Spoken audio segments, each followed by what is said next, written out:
India TV YouTube channel को subscribe करें और बेल आइकन दबाएं।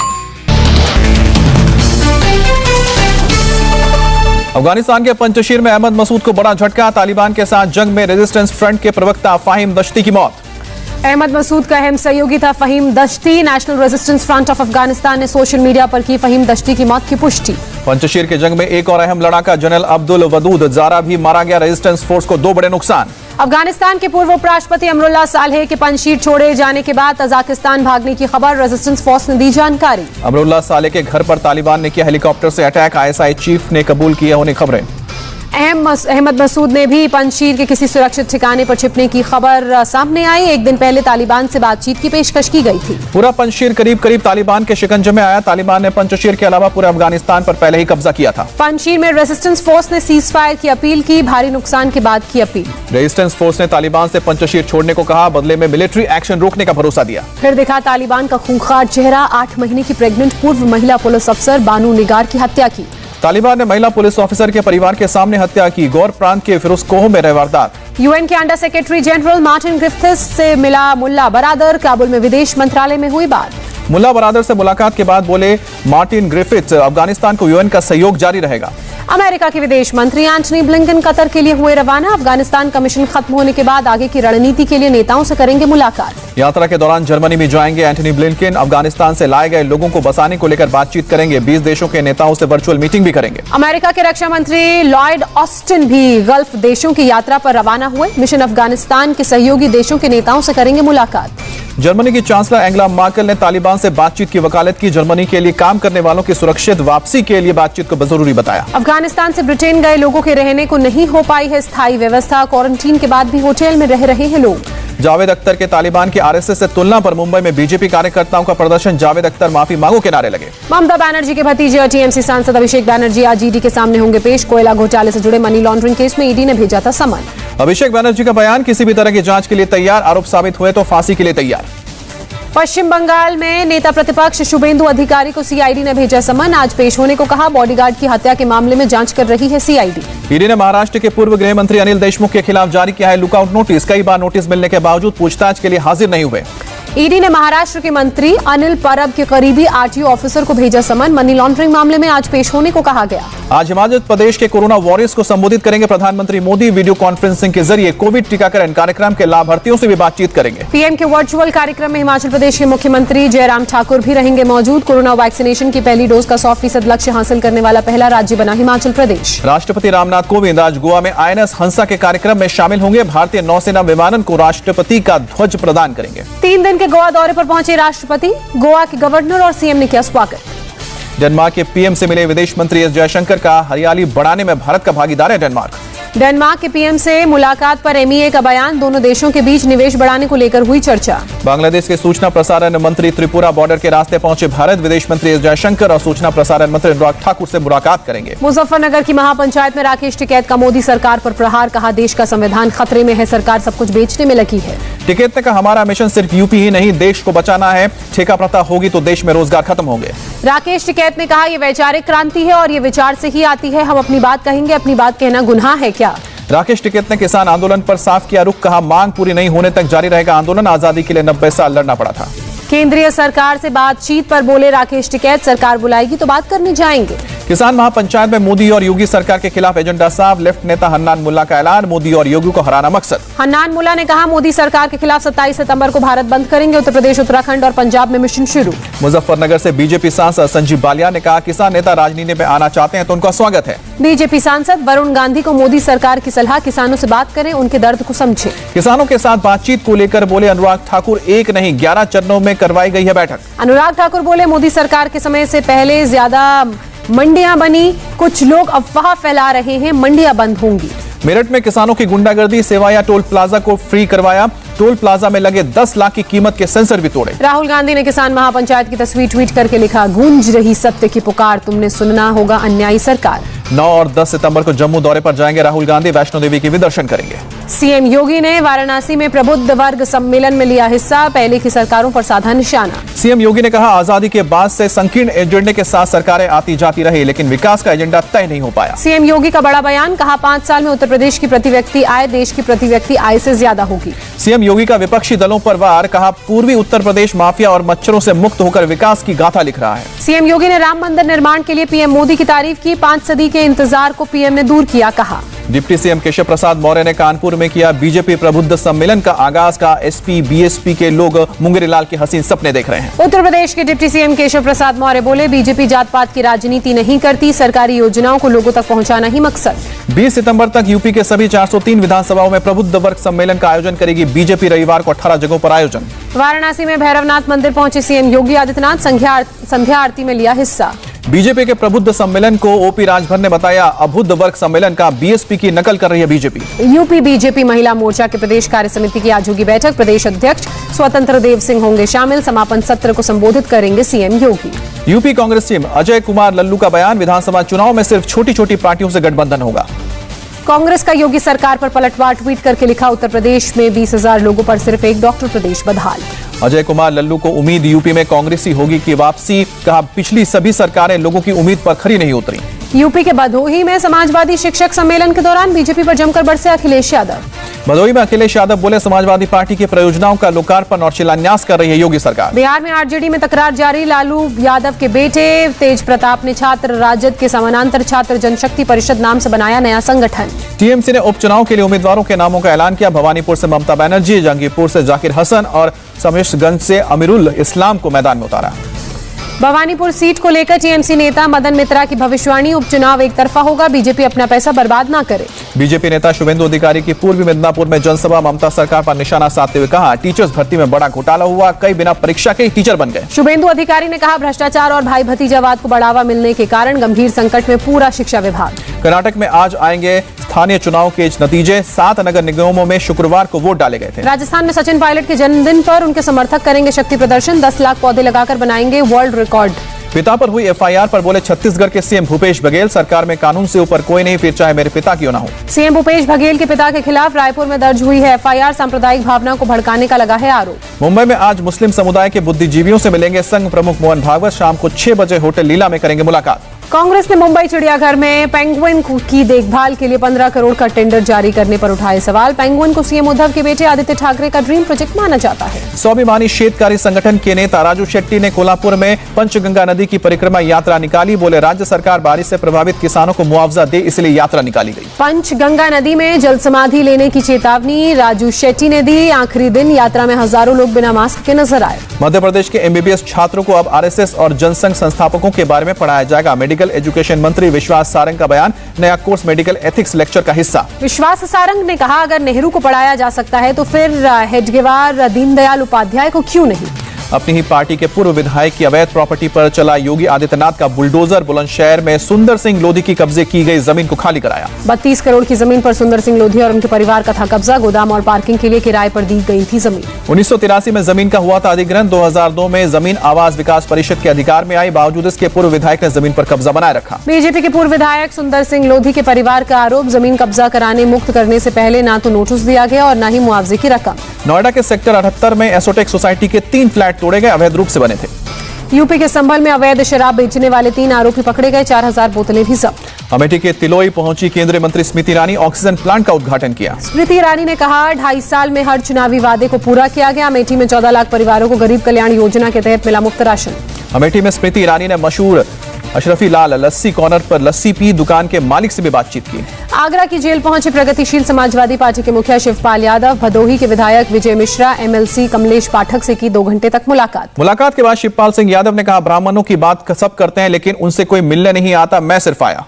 यूपी के फिरोजाबाद में डेंगू और वायरल फीवर के 105 नए मामले सामने आए, सभी को मेडिकल कॉलेज अस्पताल में भर्ती कराया गया। आगरा एसएन मेडिकल कॉलेज में डेंगू के 2 मरीज मिले हैं, एक मथुरा का, दूसरा हरियाणा का मरीज। डेंगू वार्ड में अभी 29 मरीजों का इलाज किया जा रहा है। मुरादाबाद में रहस्यमयी बुखार के मामलों के बाद हेल्थ विभाग हुआ एक्टिव, स्वास्थ्य कर्मियों को घर घर भेजा जाएगा, लोगों से पूछे जाएंगे 5 सवाल। सीएम योगी ने गोरखपुर के वेलवार में बाढ़ प्रभावित इलाकों का हवाई सर्वेक्षण किया, बाढ़ पीड़ित लोगों को बांटी रहा सामग्री। सीएम योगी का वादा, बाढ़ से मकान को नुकसान पहुंचने पर 95,000 रुपए और मकान नष्ट होने पर सीएम आवास योजना के तहत मिलेगा घर।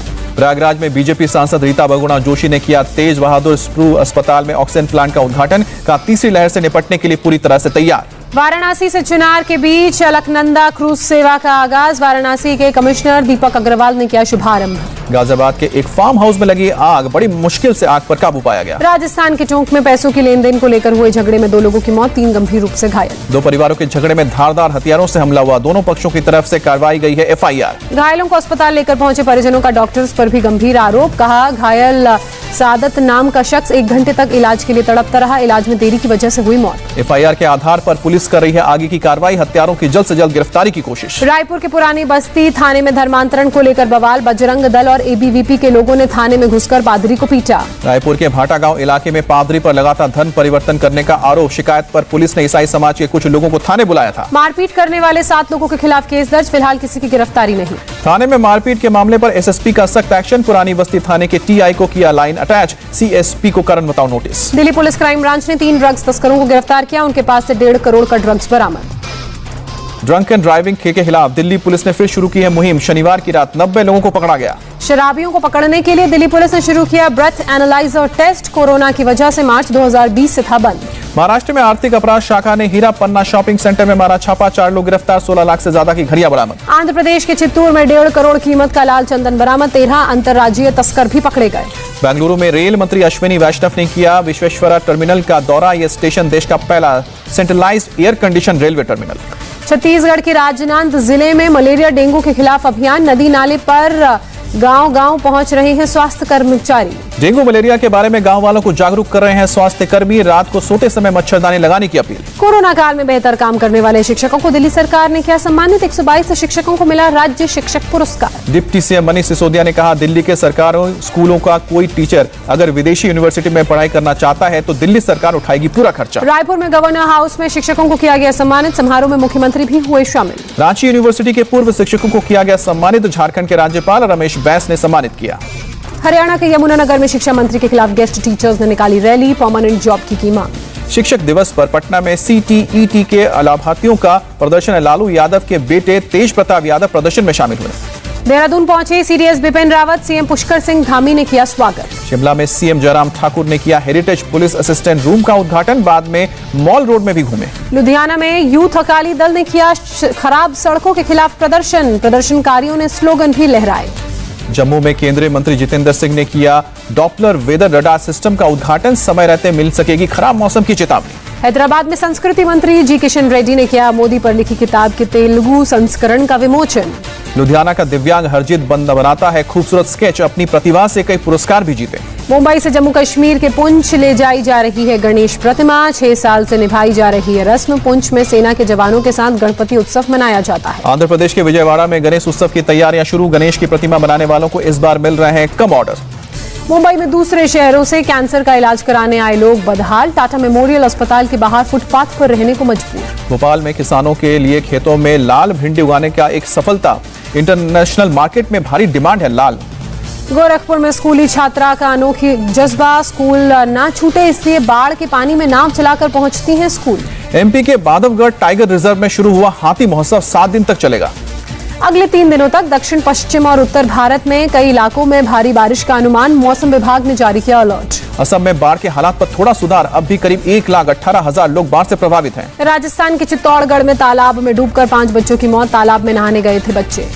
हरियाणा पुलिस की एंटी ह्यूमन ट्रैफिकिंग यूनिट ने नेपाल से 2 महिलाओं को बचाकर परिवार से मिलाया। DGCA ने DDA को वसंत कुंज के 4 टावर्स की ऊंचाई कम करने का आदेश दिया, नोटिस को लेकर स्थानीय लोग परेशान। दिल्ली विधानसभा के नीचे मिली सुरंग पर भारतीय पुरातत्व सर्वेक्षण ने की वैज्ञानिक जांच की मांग, सुरंग के बारे में 2016 में पता लगा था। सूरत में कॉलेज स्टूडेंट की अनोखी पहल, पुल के नीचे लगाई जा रही हैं गरीब बच्चों की क्लासेस। देश में पिछले 24 घंटे में कोरोना के 39,517 नए मामले, 218 मरीजों की मौत।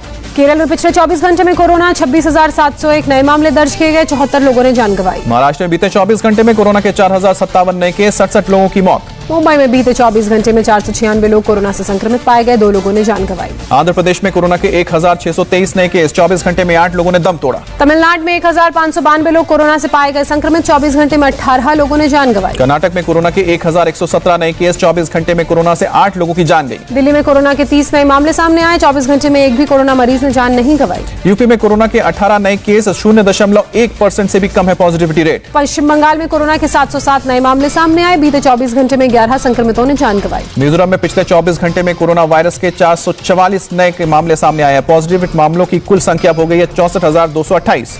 अब तक देश भर में 68 करोड़ से ज्यादा लोगों को वैक्सीन लगाई गई। पिछले एक हफ्ते में औसतन हर रोज 80 लाख से ज्यादा लोगों को लग रही है वैक्सीन। नकली टीके पर केंद्र सरकार का अलर्ट। राज्यों को लिखी चिट्ठी। असली टीके की पहचान के लिए राज्यों को खाका बनाकर भेजा गया। केंद्र ने राज्यों को लिखे खत में बताया वैक्सीन के लेबल, कलर, ब्रांड के नाम से असली नकली वैक्सीन की पहचान। G20 के स्वास्थ्य मंत्रियों की बैठक में शामिल हुए स्वास्थ्य मंत्री मनसुख मंडाविया। इटली में बैठक हुई। जम्मू कश्मीर प्रशासन ने 12वीं क्लास के लिए स्कूल खोलने की दी अनुमति। वैक्सीनेटेड छात्र और स्टाफ को एंट्री। जम्मू कश्मीर में IIT, NIT और सिविल सर्विस की कोचिंग भी खुलेंगी। कोरोना नियमों के साथ खोलने की अनुमति। कर्नाटक में गणपति विसर्जन में सिर्फ 20 लोग होंगे शामिल। रात 9 बजे के बाद जश्न की अनुमति नहीं। कर्नाटक में गणपति विसर्जन में जुलूस निकालने पर रोक। प्रसाद बांटने पर भी रोक।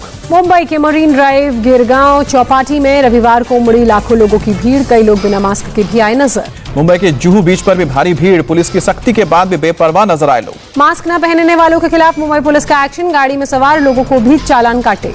इजराइल के पीएम ने देश में चल रहे बूस्टर वैक्सीनेशन ड्राइव की तारीफ की। कहा लॉकडाउन हटाने में मिलेगी मदद। ताइवान को पोलैंड से मिली वैक्सीन। पोलैंड ने भेजी 4 lakh AstraZeneca dose.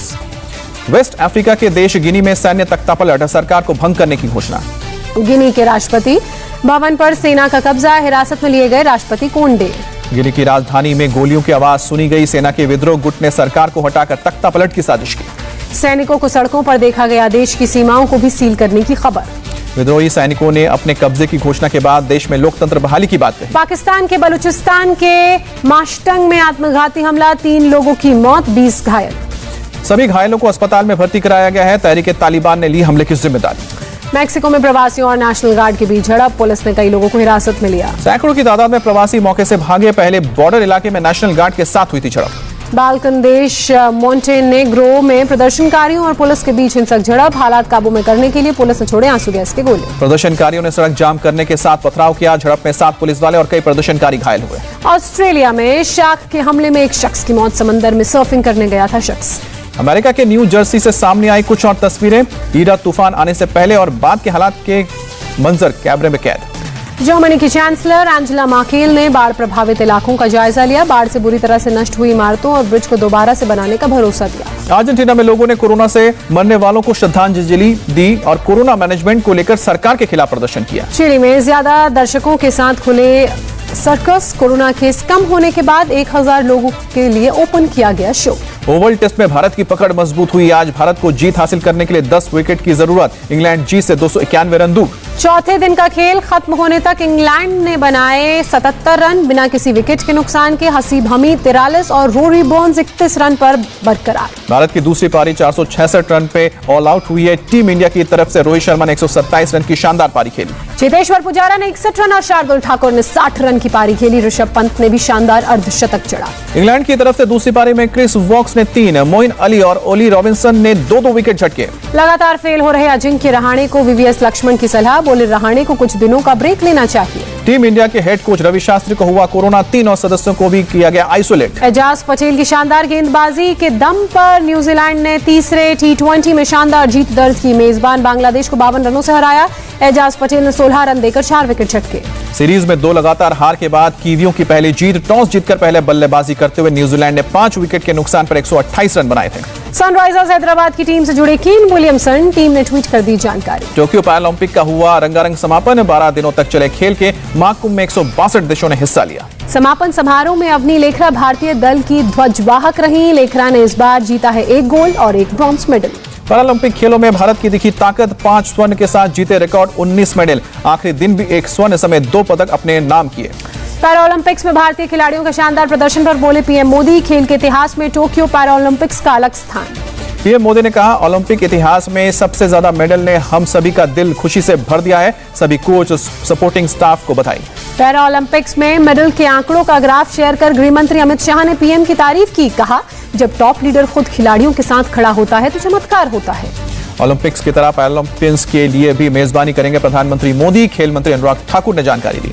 Tokyo Paralympics में सिल्वर मेडल जीतकर स्वदेश पहुंची भावीना पटेल। दिल्ली एयरपोर्ट पर भव्य स्वागत। दिल्ली पहुंची सिल्वर मेडलिस्ट भावीना पटेल। कहा देश का प्यार मिलता रहे यही मेरी इच्छा। बंगलुरु में खेल मंत्री अनुराग ठाकुर ने खेला वॉलीबॉल।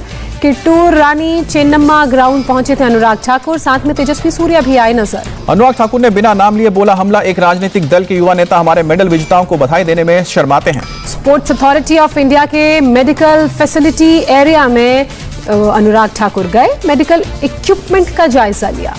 कोलकाता में डूरंट कप का हुआ शुभारंभ, सीएम ममता बनर्जी शामिल हुई। भारत ने फुटबॉल के दूसरे फ्रेंडली मैच में नेपाल को 2-1 से हराया। भारत की तरफ से सुनील छेत्री और फारूक चौधरी ने गोल दागे। दोनों टीमों के बीच पहला मैच 1-1 से रहा था ड्रॉ।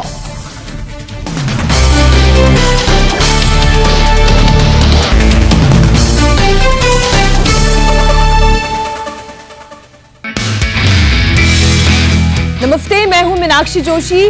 वीडियो और खबरों से अपडेट रहने के लिए India TV YouTube channel subscribe करें, बेल आइकन दबाना ना भूलें। जुड़े रहें इंडिया टीवी के साथ।